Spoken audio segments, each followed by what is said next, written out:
we talked about how stepping into Daryl's seated guard, when I get one leg between his legs, it's kind of like stepping into Daryl's half guard.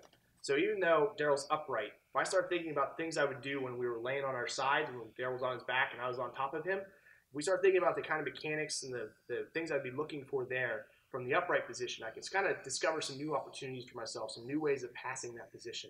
So the first one's the back take. If I can get Daryl's head on the wrong side, if I can get Daryl's head outside my leg, then I have the opportunity to take his back because his arm's diagonal to mine.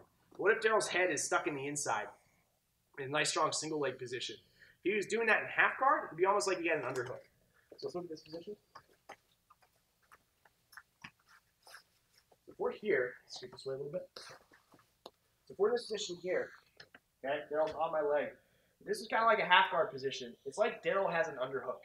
If I was low and trying to pass, like we looked at in the animations, if I was low and trying to pass, Daryl would be using this underhook to control me, to keep me from getting too far. And as soon as that underhook hits in a half guard passing situation, I'm thinking about high stepping back.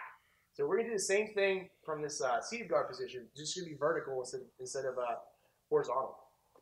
So I'm just going to grab his shoulder here, so a little bit of control. And as I step back, I'm looking to control his knee, just like I'd be doing if I was passing a half guard on the ground.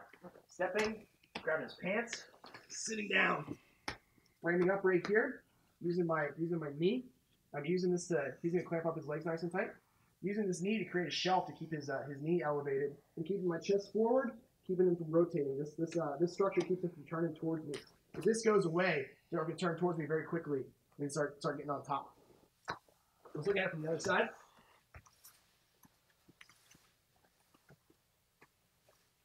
So I step in, here, controlling, step out, grabbing the pants right here. That's the detail I wanted to emphasize. So that way when I start sitting down,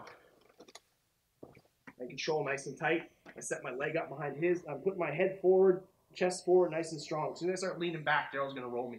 Yeah, so I'm going to stay in here. I just use my basic half guard pass from this position.